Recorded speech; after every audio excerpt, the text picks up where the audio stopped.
And so now we're in the quarterfinals, man. We got two teams. You want to make some predictions now for Boston let's start and with the Eastern Conference. It's Celtics Pacers, and I think Celtics are going to beat them. Yeah. I'm going to stick with the Pacers.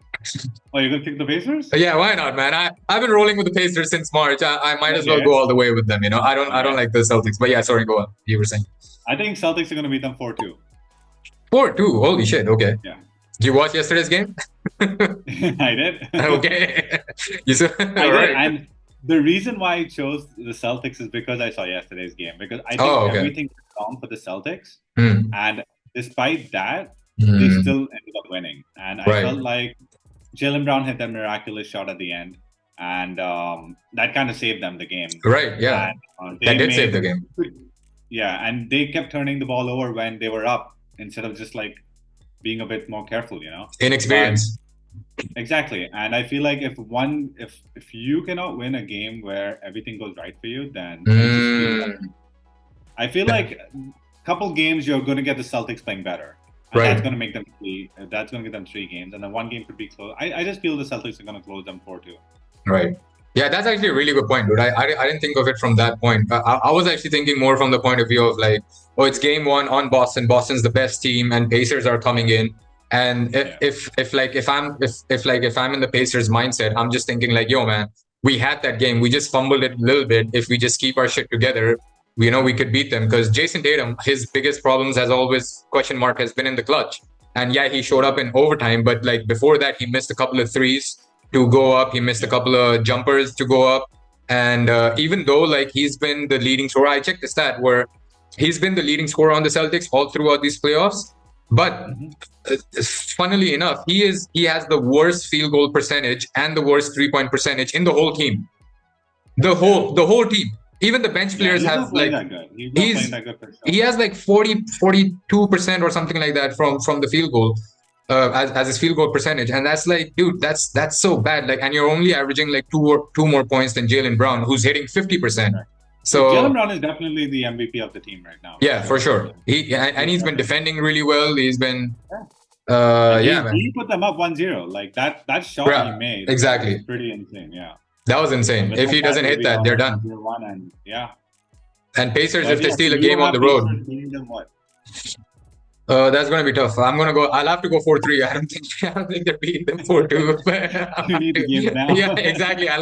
It has to get down to game 7, and then it's a 1-game situation where it's like, who knows what happens, you know? Shit goes here, shit goes there. Maybe Pacers have another greatest offensive playoff history moment. And, you know, you never know. Yeah, you never know. Yeah. So 4-3 Pacers. Let's go to the other side. Oh. Did you see the game? No, so don't tell me what happened, because I've only seen almost the first half. I didn't get to finish the first half, but it seemed really close, man. But did you see the final score? No. So don't tell me what happens.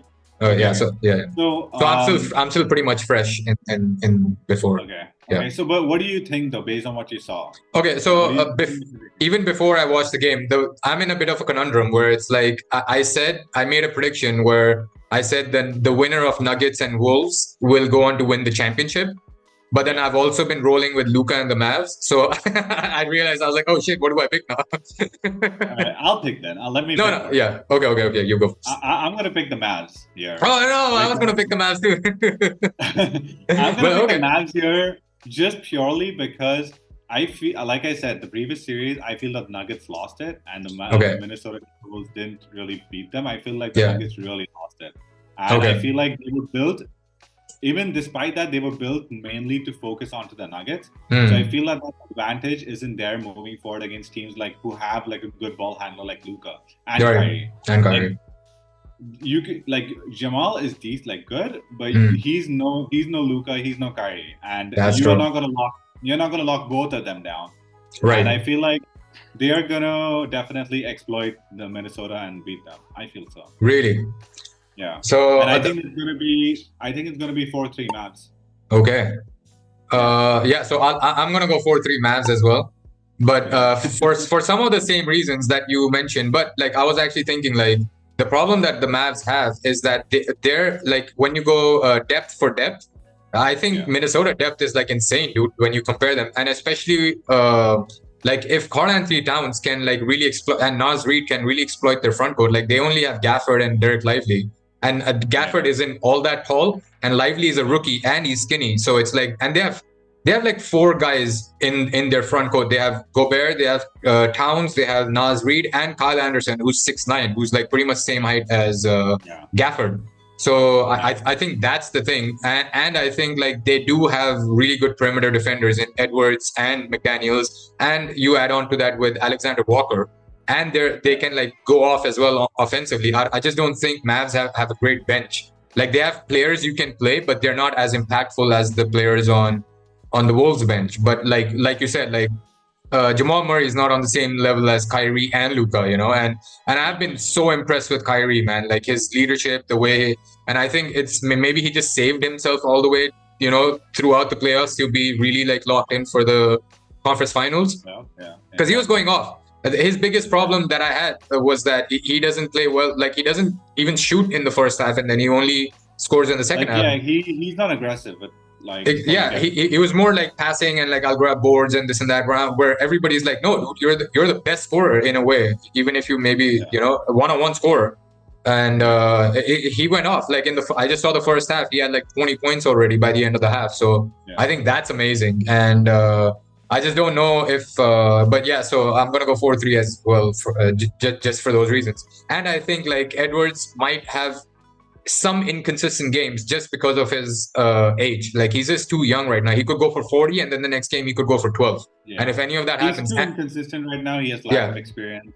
But he's gonna become really good. But he's yeah, exactly. I think just by next year, I think he'll be one of those guys where if he has a bad game, you'll be shocked. He'll be on that level. But now if he has a bad game, I in my mind it's like, oh yeah, but he's only 22. You know, this is his first year where he's really popping off. Karl Anthony Towns, I don't fully trust him. I think he can play really well one game, and he himself is very inconsistent. And I hate his personality. I think he's a front runner. I think he's quite juvenile when he's like not losing. I mean, when he's not winning, and he starts like doing all that stupid shit with like limping off the floor after the game.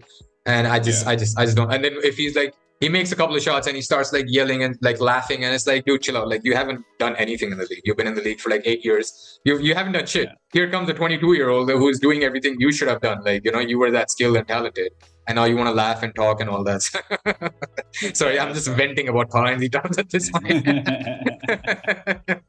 but yeah, those are the and I think just Luka and Kyrie both can exploit Rudy Gobert out on the perimeter, like on pick and rolls. I think that's going to be one of their biggest strengths when it comes to scoring. And but yeah, I just think overall, like, because Luka and Kyrie are so good, they're just gonna carry them over the Timberwolves. Yeah. They just need one guy, whoever, like every game, they need just one other guy to be good offensively. Like one game it can be PJ Washington, one game it can be Derek Lively, one game it can be Tim Hardaway. If they just get contribution from one other player to get like 19 to 20 points, I think they have a clear shot at winning the series and maybe even the finals. Yeah. I mean, I think it's gonna be good to see what happens. Like it'll be so cool to see the Mavs versus the Celtics in the finals. That'll be crazy.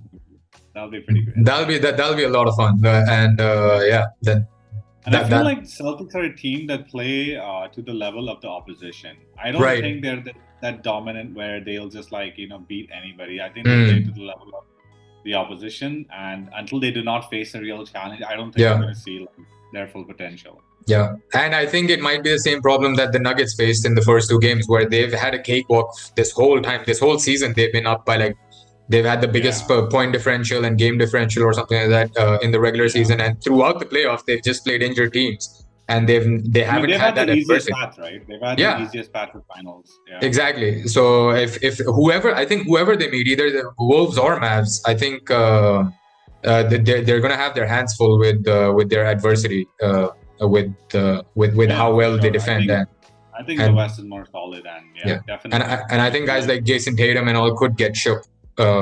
If it really gets down to that, you have like guys like in their face all the time, or like on the other team, like they're hitting shots after shots. I think it's gonna get to him, especially since now it's like Western Conference Finals, and Jason Tatum is literally like 40% still field goal percentage, the worst on his team, which is just not gonna fly. Yeah. But so that's our predictions for this that's round. Our predictions. We reviewed our second round, and this is our thing for the conference finals. Let's see who wins. We're both rolling with Luka and the Mavs. Let's hope they get that. Yeah. I think the question has been answered between Luka versus Jokic that we were hoping for. I think I won that battle between.